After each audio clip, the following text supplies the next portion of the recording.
aqui a Qindel Baloch. How I'm looking? Beautiful, sexy. Ela é considerada a primeira blogueira famosa do Paquistão. No seu auge, ela tinha mais de 750 mil seguidores só no Facebook e o seu nome já esteve no topo das 10 palavras mais pesquisadas do Google no país. Segundo o Wikipedia, a maior parte do conteúdo que a Qindel postava naquela época era de lifestyle, ela mostrando o seu dia a dia, mas na verdade ela era uma figura muito mais polêmica. Ela era até considerada a Kim Kardashian do Paquistão. Entre os posts mais controversos dela estão um vídeo dela seminua na cama, sentando no colo de figuras religiosas e uma gravação dela prometendo fazer um striptease para um dos seus espectadores se o time de cricket do Paquistão ganhasse uma partida. Ela podia ser considerada uma troll, uma pessoa que postava coisas provocativas na internet para irritar alguns e entreter outros. O nome verdadeiro dela não era nem Qindel Baloch, esse era o nome da persona que ela criou para ela mesma na internet. Apesar de ser polêmica, ela também era uma figura de inspiração para diversas mulheres paquistanesas que viam a Qindel como um símbolo de libertação. A Qindel falava o que ela queria, se vestia como ela queria e subvertia as expectativas de gênero de um país tão patriarcal como o Paquistão. Segundo o levantamento da Reuters, o Paquistão é o 6º país mais perigoso para mulheres do mundo. E uma coisa peculiar sobre a cultura do Paquistão é que no país as mulheres não estão apenas sujeitas à violência física e psicológica, mas também eram vítimas de uma prática chamada crimes de honra. No Paquistão, a noção de honra tolera que um homem mate ou agrida uma parente do gênero feminino se ele achar que ela manchou a reputação da sua família. Às vezes, simplesmente por ela ter sido vista na companhia de um homem ou por ter escolhido com quem ela queria se casar. Em 2021, por exemplo, a polícia registrou 470 casos de crimes de honra que aconteceram no país, mas provavelmente esses números são muito maiores. E infelizmente, em 2016, a Qindel Baloch entrou nessas estatísticas. Ela foi assassinada pelo seu próprio irmão porque ele acreditava que os vídeos que ela postava na internet feriam a honra da sua família. E ela tinha apenas 26 anos. Alguns chamaram ela de mártir feminista, de ícone, outros pensaram que ela era uma vergonha, uma piada. Hoje eu vou contar pra vocês detalhe por detalhe da história de vida e morte da Qindel Baloch, que até hoje permanece como uma figura de intenso fascínio e indignação. Eu tenho certeza que vocês vão querer escutar até o final. Olá, amizades, tudo bem? Meu nome é Luísa Kemi, ou só a Kemi. Bem-vindos de volta ao Cafezinho Investigativo, canal aqui do YouTube que falamos sobre casos reais, mistérios e lendas urbanas que aconteceram em países da Ásia enquanto tomamos um café gelado. Mas antes de falar sobre o caso, vocês já repararam que o meu uniforme do cafezinho tá aproximadamente 200% mais chique hoje? Deixa eu tirar o avental pra vocês verem. Eu acho que vocês não sabem disso, mas eu passo mais ou menos umas 8 horas sentadas só pra escrever o roteiro de um vídeo do cafezinho e mais 1h30, 2 horas gravando na frente de luzes de estúdio muito quentes. É muito tempo, então eu sempre gosto de usar um look confortável e prático pra exercer o meu trabalho. E é por isso que o patrocinador dessa porção do vídeo de hoje é uma marca que eu sempre quis trabalhar, que é a Insider. A Insider é a maior marca de roupas essenciais do e-commerce brasileiro. Todas as peças são pensadas nos mínimos detalhes para você conseguir montar um armário cápsula que funciona para todas as situações do dia a dia. Inclusive ficar sentada na frente de uma câmera por 1 hora e ainda ficar apresentável. As peças são todas ultra duráveis, ou seja, elas são feitas para serem usadas por vários anos sem desbotar e também sustentáveis. Porque a marca tá sempre criando novas tecnologias para criar menos impacto ambiental na criação das peças. Essa aqui é a Wingsuit, um dos best-sellers da Insider. O tecido é maravilhoso, não precisa passar, tem tecnologia anti-odor, pode ser lavado na máquina e o blend de fibras usados na composição da peça são ultra respiráveis. O que é ótimo porque eu realmente passo muito calor na frente dessas luzes de estúdio enquanto eu gravo. E essa é a saia midi Kyoto. Primeiramente, Kyoto é a cidade do Japão em que os meus pais moraram, então eu já amei. Mas segundo, essa peça é o auge do minimalismo japonês. É um modelo super versátil que combina com absolutamente tudo e ainda é resistente à água, não desbota e tem esse bolsinho removível que é perfeito para colocar o meu microfone. Eu amei muito mesmo.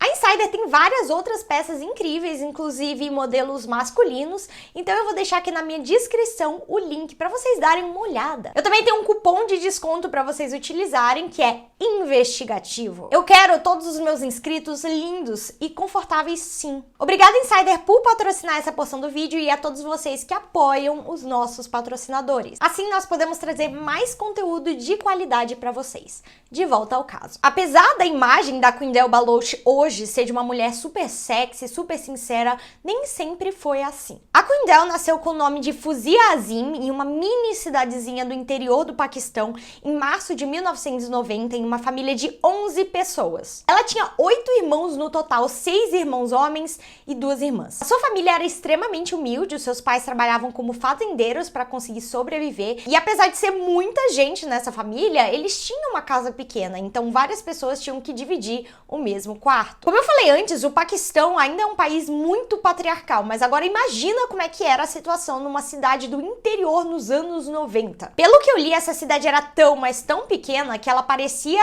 aquelas cidadezinhas que ficam no meio da estrada, que só tem algumas casinhas e lojinhas para os turistas pararem. E lá quase nenhuma mulher podia ser vista nas ruas. Elas ficavam praticamente todo o tempo trancadas dentro de casa, porque elas só podiam dar atenção para o seu marido, para os seus filhos e para as tarefas domésticas. Poucas mulheres tinham acesso à escola, porque mandar uma criança para a escola era um investimento que poucas famílias podiam arcar. Então os pais preferiam enviar os filhos homens, enquanto as meninas ficavam sem aprender até a ler e escrever. Segundo um estudo do ano passado sobre sexismo no Paquistão, as mulheres são consideradas propriedade dos homens. Os principais tomadores de decisão são os membros masculinos da família, como pais, irmãos e maridos. São esses homens que geralmente decidem se elas podem cursar ensino superior e trabalhar no futuro. Só que a família da Qyndell era bem diferente, mais especificamente a mãe dela. Ela entendia a importância de providenciar a educação não apenas para os filhos, mas também para suas filhas. Então ela argumentou sim com seu marido, que na época achava que mulher nenhuma precisava aprender a ler, e o convenceu de colocar as 3 meninas na escola, o que foi uma ótima decisão. Desde pequena, a Qyndell era muito diferente, ela era muito especial, era uma menina super extrovertida que adorava competir com seus irmãos homens. Ela adorava subir em árvores e jogar na cara dos irmãos que ela conseguia subir mais alto do que qualquer um deles. Quando ela era bem pequenininha, ela também gostava de vestir as roupas dos seus irmãos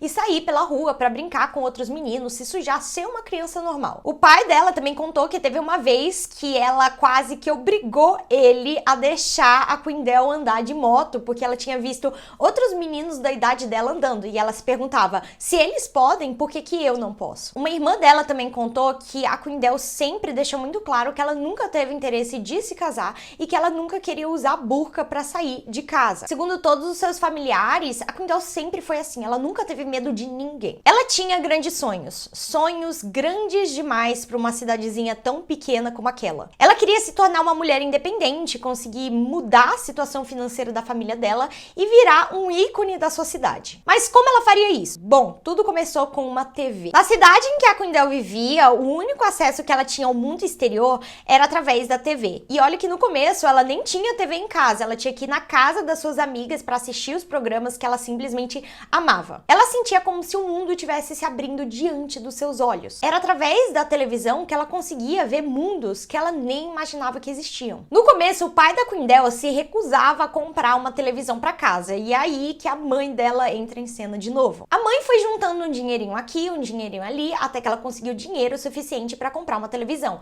Daí ela pediu para um dos irmãos ali mais velhos comprar essa televisão meio que de surpresa e colocar na sala. E a partir daí, a Qyndell passava praticamente todo o seu tempo livre grudada na tela da televisão. Ela até chegou a comentar para sua família um dia eu vou atuar e cantar também. Eu vou ser que nem essas meninas da cidade nas novelas de TV. Mal sabia ela que os seus sonhos eventualmente se concretizariam, mas não agora. Agora ainda parecia um sonho distante. Um pouco antes da Qyndell completar 18 anos, ela foi obrigada a se casar com seu próprio primo, como várias outras meninas da vila também eram obrigadas a fazer. Ela resistiu a se casar com o Ashik, que era o primo, né? Mas o seu pai a forçou a fazer isso, disse a mãe da Qyndell. Ela estava sempre brava e eu pensei que ela nunca nos perdoaria. No ano seguinte, ela deu à luz ao seu primeiro filho, só que as coisas não iam nada bem no casamento. Depois de um breve período de calmaria, o marido da Qyndell se tornou extremamente abusivo. Ele começou a agredi-la verbalmente e fisicamente. Ela estava sempre coberta de hematomas e marcas porque ele costumava costumava apagar cigarros diretamente na pele dela. E o pior de tudo é que quando ela contou desses abusos para sua mãe, a mãe não acreditou, ou pelo menos ela não deu muita bola. Afinal de contas, aquele era o marido dela, e a cultura naquela época era de que o marido era praticamente dono dela. Depois de um tempo, a Quindel não aguentou mais e fugiu com seu filho pequeno até um abrigo que acolhia mulheres vítimas de violência doméstica. Só que as condições nesse abrigo eram precárias. As moradoras ficavam em quartos superlotados, velhos, e elas também tinham que dividir a pouquíssima comida que era providenciada. Sem contar que esse local tinha alguns guardas que se aproveitavam da vulnerabilidade dessas mulheres para abusar delas ou às vezes até traficá-las. O filhinho da Quindel estava ficando doente com muita frequência como consequência da desnutrição e das péssimas condições da casa onde eles estavam morando. Ela tomou então uma decisão difícil, que era devolver o seu filho para o seu marido para que ele pudesse pelo menos ter uma vida melhor, para que os dois pudessem ter uma vida melhor. Lembrando que a Quindel se casou adolescente e meio que ela foi obrigada a constituir uma família contra sua vontade. Ela tinha muitos sonhos e coisas que ela ainda queria conquistar, então ela pensou que a melhor solução seria dar a custódia integral do filho ao pai, que também queria, enquanto ela criava uma vida nova para ela. E ela ainda tinha o sonho que ela viraria uma grande estrela de novela e que ela conseguiria dinheiro suficiente para sustentar o seu filho de novo. E lá foi a Quindel viver a sua vida como uma mulher livre pela primeira vez. As possibilidades eram infinitas, mas os empecilhos no caminho também eram. Não se sabe muito bem o que aconteceu com a Quindel nos anos logo após que ela fugiu do abrigo. Parece que por um tempo ela trabalhou como garçonete em um serviço de ônibus, meio que vendendo lanchinhos e sendo bem mal paga. Depois ela tentou alguns trabalhos de modelo que foram infrutíferos. Mas então, em 2013, a Quindel encontrou a sua oportunidade de ouro. Aquilo que ia alavancar a Quindel Baloche a níveis estratosféricos de fama. Com um look composto de uma meia calça choque e um vestido verde um pouco feinho por cima, a Quindel Baloche participa de uma audição para um programa chamado Pakistan Idol, que era basicamente a versão paquistanesa do American Idol, que é aquela competição de canto. Eu preciso mostrar um clipe para vocês entenderem por que ela ficou famosa.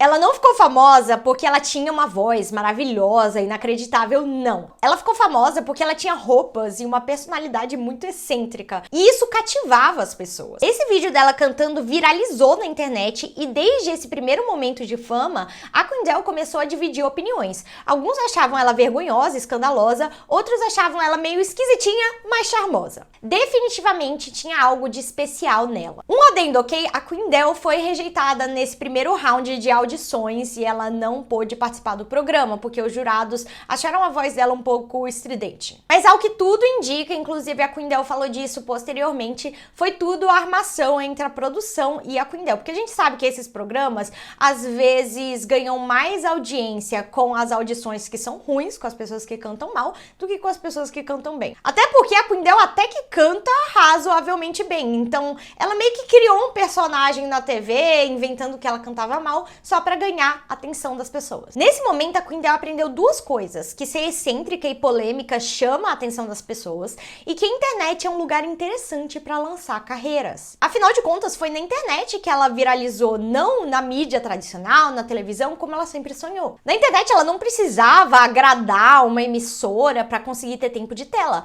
Ela podia criar conteúdo sendo ela mesma, ou pelo menos o personagem que ela criou. Ela começou a criar um conteúdo escandaloso e subversivo, principalmente para os padrões do país. Ela não tinha medo de ser sexy e até vulgar de vez em quando. Ela filmou vídeos tomando banho, dançando de biquíni, coisas assim, o que chamou a atenção do público masculino. Alguns estavam ali porque gostavam do conteúdo, outros só para mandar mensagens de ódio para ela. Ela recebia xingamentos, ameaças, e algumas vezes eram os dois. Por outro lado, a Quindel chamou a atenção de muitas mulheres, porque ela tinha um jeito cômico e engraçado de ser uma mulher muito forte, independente, engraçada e dona de si. Ela tinha uma série de vídeos de 20 segundos em que a Quindel ia pra algum lugar lotado e perguntava pra algum homem: "How I'm looking?" ou tipo, como está minha aparência? E ela deixava os homens nervosos, obrigando eles a responder que ela tava maravilhosa. Pode até parecer um conteúdo bobo, mas todo mundo que conhecia a Quindel sabia o quão inteligente ela realmente era. Nos últimos meses meses da vida da Quindel, ela tinha contratado uma consultora de imagem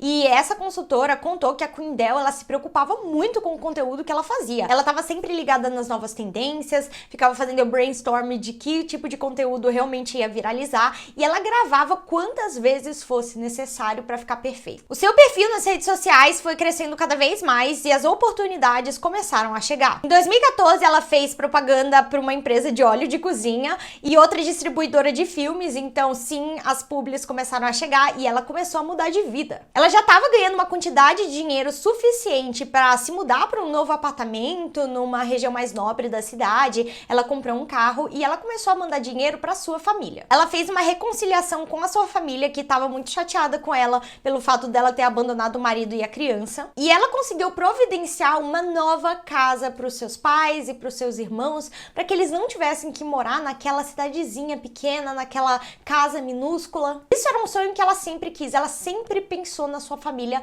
em todos os passos que ela dava. Mas o nome Quindel Baloch viralizou mesmo em 2015, quando o ex-capitão do time de cricket do Paquistão se divorciou da sua segunda esposa. Como assim? Eu vou explicar. Assim que o jornal noticiou o divórcio, a Quindel começou uma campanha nas redes sociais para se tornar a terceira esposa do jogador. Ela até apareceu na frente da casa do cara, vestindo daqueles óculos de aviador, querendo escalar as paredes da casa do jogador para pedi-lo em casamento. Deixando claro que esse tipo de atitude é perseguição, é assédio e ninguém deveria fazer com outras pessoas. Tipo, não é engraçado. Ela fazia como, tipo, uma piadinha, mas não é engraçado. Essa cena foi capturada por todas as emissoras do país e criadores de conteúdo que também apareceram na frente da casa do jogador para filmar a Quindel sendo excêntrica do jeito que ela era. Ela também foi convidada para vários programas de TV e talk shows, mas o jogador não aceitou o pedido de casamento dela, obviamente. De qualquer forma, a Quindel se tornou um dos 10 tópicos mais pesquisados no Google naquele ano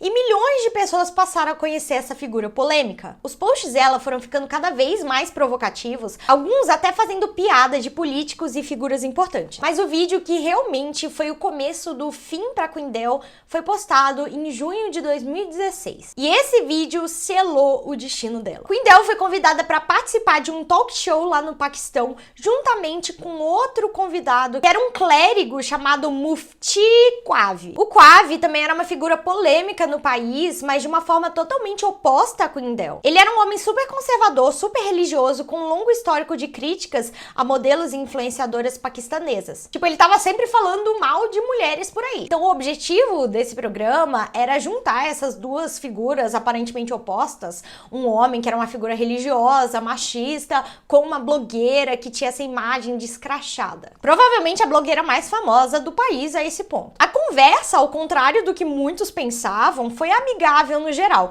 Em vez de repreender a Quindel, o homem teve uma conversa até que tranquila com a blogueira. No final do programa, ele até menciona que ele estará indo para Karachi, a cidade onde a Quindel vivia, em breve, que ele adoraria conhecê-la ao vivo. E a Quindel respondeu: será um prazer. E foi esse encontro, meus caros, que mudou a vida desses dois para sempre. Só que as repercussões foram muito piores para Quindel. Os dois resolveram se encontrar em um hotel que ficava em Karachi, o Quadri vestindo as suas vestimentas religiosas e a Quindel com as suas roupas, entre aspas, escandalosas. Eu não acho que tinha nada de escandaloso, mas assim, ela tava de legging. Sabemos que eles se encontraram porque a própria Quindel postou uma série de fotos e vídeos desse encontro e tudo isso foi muito mal recebido pelo público. Em algumas fotos dá pra ver os dois compartilhando cigarros e comida e outra foto em que a Quindel parece estar sentada no colo do clérigo usando seu chapéu que tinha significância religiosa, enquanto o Quadri estava do lado com o cabelo bagunçado. Tava claro pra todo mundo o significado oculto desses posts. A Quindel queria dar a entender que os dois tiveram algum tipo de encontro mais íntimo. E pode ser total que era só uma das muitas piadinhas da Quindel para ganhar engajamento, para ganhar visualizações. Só que esses posts realmente viralizaram e foram um escândalo no país. A mensagem que a Quindel queria passar estava clara. Esses posts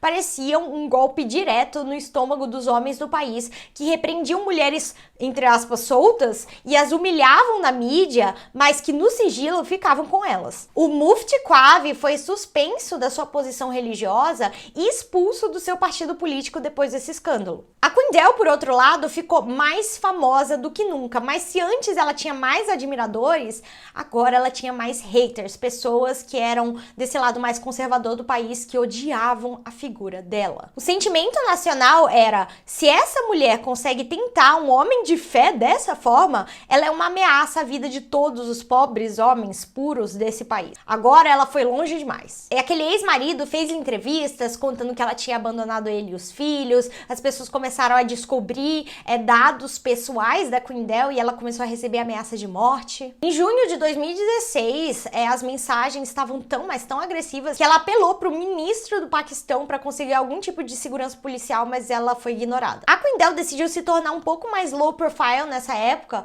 e passou a postar menos, quase não saía de casa, com medo das retaliações serem tão violentas na vida real quanto eram na internet. Então, em julho de 2016, ela decidiu viajar até a casa dos seus pais para passar algum tempo lá. O feriado islâmico estava chegando e ela estava com medo de ficar sozinha em casa, em Karachi, então ela pensou que ela ficaria mais segura com seus pais e os seus irmãos. Mas infelizmente ela estava errada. Segundo a mãe da Quindel, foi a primeira vez que a mulher saiu de casa completamente coberta para ela não ser reconhecida durante a viagem. Enquanto ela ficava na casa dos pais, ela pedia que as pessoas desligassem as luzes para que ninguém soubesse que ela estava lá. E para vocês entenderem exatamente o que aconteceu depois, eu preciso explicar o conceito de crime de honra. Eu sei que eu expliquei um pouquinho antes, mas vamos nos aprofundar. Os crimes de honra são uma prática muito comum no Paquistão. O exercício de violência por parte de homens contra mulheres e meninas da própria família, que termina muitas vezes num assassinato. A razão: restaurar a honra da família. E o que poderia manchar a honra de uma família? Se a menina perdesse a virgindade, se ela tivesse relações antes do casamento, se ela fosse vítima de abuso, se ela se recusasse a se casar com o marido que foi arranjado pela família, ou se ela tivesse qualquer tipo de atitude que fosse reprovável pelos seus familiares. Às vezes era chegar tarde em casa, ou usar uma roupa que eles não gostavam. E o pior de tudo é que muitos desses crimes são acordados entre os membros da própria família. Então, os pais, os primos, os irmãos se juntam para assassinar essas mulheres. E o pior de tudo é que naquela época no Paquistão, não sei se ainda é assim hoje, existia uma lei em que se os familiares da vítima perdoassem o assassino, ele saía livre. O problema dessa lei é que normalmente é a família que mata as mulheres, nesse caso de crimes de honra, e a família que perdoa os assassinos. Então era quase certo que o assassino sairia impune e que as mulheres ficariam reféns desse sistema, sem poder pisar um pé fora da linha, ou a vida delas poderia ser tirada do dia para noite sem nenhuma consequência. E infelizmente foi exatamente isso que aconteceu com a Quindel Baloch. Numa dessas manhãs, a mãe acordou super tarde e foi até o quarto da Quindel para chamá-la para tomar café da manhã. Ela levantou o lençol e se deparou com o corpo da Quindel claramente sem vida, na casa que a Quindel pagou para os seus familiares, que ela conquistou com seu próprio dinheiro. E o assassino dela já estava andando pela cidade contando para todo mundo com muito orgulho o que ele tinha acabado de fazer, falando para os 4 cantos da cidade que ele tinha lidado com esse, entre aspas, fardo que era a Quindel. E quem era o assassino? O seu próprio irmão, o Wassim. Parece que a família estava ciente do risco representado pelo irmão da Quindel, o Wassim, que teria ficado particularmente indignado com o comportamento dela nos últimos anos. É estranho porque, segundo todo mundo, os dois tinham aparentemente um bom relacionamento. Os dois até se ligavam várias vezes. Mas dias após a Quindel ter voltado para sua casa, o Wassim apareceu do nada, porque ele não estava morando lá naquela época, ameaçando matar a sua própria irmã. A mãe deles disse que deu dinheiro para o Wassim voltar para sua cidade natal, mas que a própria Quindel pediu para que ele voltasse. Ela queria resolver as coisas com seu irmão, ela não queria que as coisas terminassem dessa forma.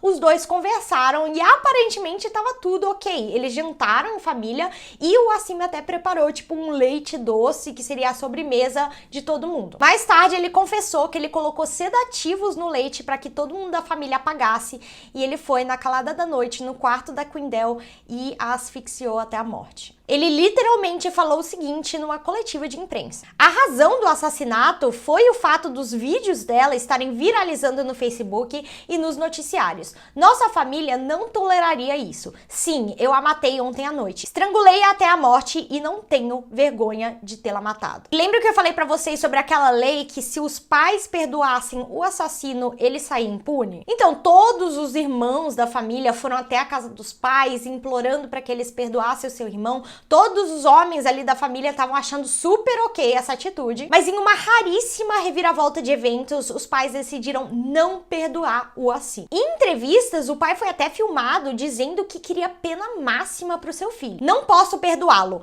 quero que ele seja morto a tiros na minha frente. Ela era uma garota muito corajosa e foi a sua bravura que a tornou famosa. Se ela não tivesse assumido riscos, ela não teria se tornado famosa. Eles passaram vários anos depois desse crime se recusando a perdoar o seu filho. Eles iam no cemitério, cobriam o túmulo da Qindell com a bandeira paquistanesa, com muito orgulho. A mãe ficava mostrando em várias entrevistas as roupas escandalosas da filha e com orgulho também. E existem inúmeros testemunhos de que a Qindell era uma pessoa muito boa com a sua família. Ela sempre colocava eles em primeiro lugar, lembrando que ela era meio que uma personagem, uma figura pública, mas na sua vida privada ela era bem diferente. O problema é que depois da morte da Qindell, os pais caíram em níveis ainda maiores de pobreza. Agora eles não tinham a ajuda da filha, eram julgados pelos outros moradores por não terem ficado do lado do filho e tinham até que pedir comida para outras pessoas para sobreviver. E na internet a situação também era muito polarizada. Algumas pessoas falavam que a Qindell merecia o que tinha acontecido com ela. Outras pessoas achavam isso um ultraje, estavam de luto pela perda que foi a Qindell, que era uma figura muito simbólica das mulheres lá no Paquistão. A lei que protegia os assassinos responsáveis pelos, entre aspas, crimes de honra foi reformulada. 3 meses após o assassinato da Qindell, o parlamento tinha aprovado uma nova legislação exigindo prisão perpétua por crimes de honra. Mas infelizmente tem um plot twist nessa história. Em fevereiro de 2022, o Wassim foi solto da prisão. Por algum motivo, os pais acabaram desculpando o filho e pediram pela sua libertação. E eu acho difícil a gente julgar as decisões dos pais dela, que estavam passando por tantas dificuldades e talvez depois de alguns anos tenham pensado que o melhor era simplesmente, sei lá, dar uma segunda chance pro filho. Enfim, depois disso, de alguma forma, o advogado de defesa do Wassim conseguiu comprovar, não sei como, que o crime que ele cometeu contra sua própria irmã não era um crime de honra, mas sim um assassinato comum. E o que isso significava? A lei tinha mudado. Para crimes de honra, os pais da vítima não poderiam mais perdoar o assassino e ele sairia impune.